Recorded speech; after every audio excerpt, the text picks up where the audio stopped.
Hello students, चलिए आज इस क्वेश्चन को सॉल्व करते हैं। इस क्वेश्चन में क्या गिवन है, रीड आउट करते हैं। लिखा हुआ है two uniform circular discs are rotating independently in the same direction around their common axis passing through their centres. The moment of inertia and angular velocity of first disc are 0.1 kg meter square and 10 radian per second respectively, while those for the second disk are 0.2 kg meter square and 5 radian per second respectively. At some instant, they get stuck together and start rotating as a single system about their common axis with some angular speed. Okay, the kinetic energy of the combined system. तो आपको क्या पता करना है? Kinetic energy पता करनी है उस कॉमन सिस्टम की जब दोनों जो हमारी डिस्क हैं वो रोटेट कर रही होंगी विद अ कॉमन एक्सिस। तो देखिए, जो हमें इनिशियल कंडीशन दी है, तो पहले कंडीशन में हमें जो डिस्क रोटेट कर रही है उसका ओमेगा 1 दिया हुआ है, मोमेंट ऑफ इनर्शिया I1 दिया हुआ है। इसी तरह से दूसरे डिस्क का भी ओमेगा 2 दिया हुआ है और I2 दिया गया है, और ये हमारे पास फाइनल सिचुएशन होगी।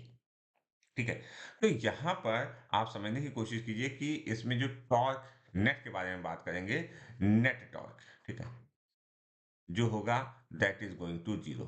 अच्छा, ये अगर जीरो होगा तो हमारा एंगुलर मोमेंटम क्या होगा?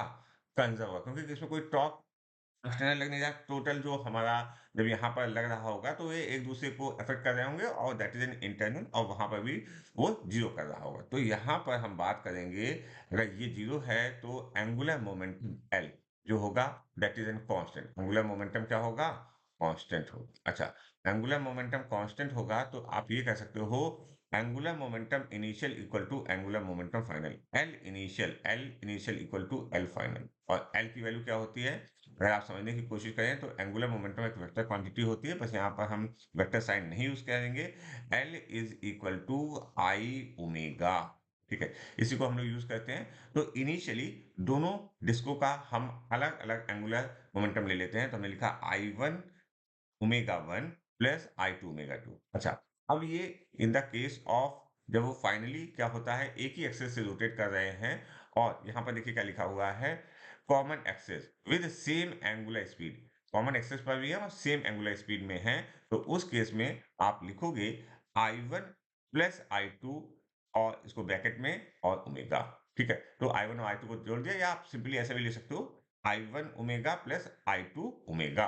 अच्छा, अब यहां से हमने ओमेगा क्या है, एंगुलर वेलोसिटी, कौन सी angular velocity? Common angular velocity निकाली, I1 omega 1 plus I2 omega 2 upon I1 plus I2। तो हमने वैल्यूज रख दी, 0.1 multiplied by 10 plus 0.2 multiplied by 5 upon 0.1 plus 0.2। Okay, जब हमने इसको सॉल्व किया तो 1 प्लस 1 अपॉन 0.3 आया, और ये वैल्यू आई 2 बाई 0.3। और अगर हम ओमेगा को सॉल्व कर लें तो ओमेगा की वैल्यू जो आई दैट इज 20/3 रेडियन पर सेकेंड, ये हमारी कॉमन आ गई। अच्छा, हमसे काइनेटिक एनर्जी क्या बोला है, देख लेते हैं फिर से। The kinetic energy of the combined system की काइनेटिक एनर्जी पूछ गई।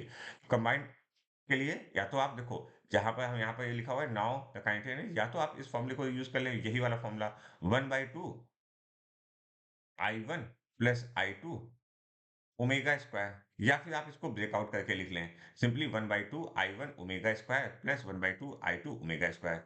ओके, वही चीज को इन्होंने फिर से रिपीट किया हुआ है। ओके, अब हमने क्या लिखा, 1/2 जो हमारा I1 प्लस I2 की जो वैल्यू थी उसको रख दिया यहाँ पर।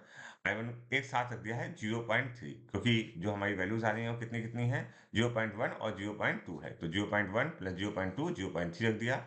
जो हमारे पास वेलोसिटी थी कॉमन उसको रख दिया, सॉल्व कर लिया, 1/2 multiplied by 3/10 multiplied by 20/3 multiplied by 20/3, solve किया तो that value comes to be, ये 400/9 आ गया ये वाला टर्म। ओके, 400/9, और ये वाला टर्म आ गया 0.3/2, और हमारी जो final kinetic energy I that is 20/3। और अगर हम 20/3 देखें, सो हमारा 20/3 option 4 is correct for this question.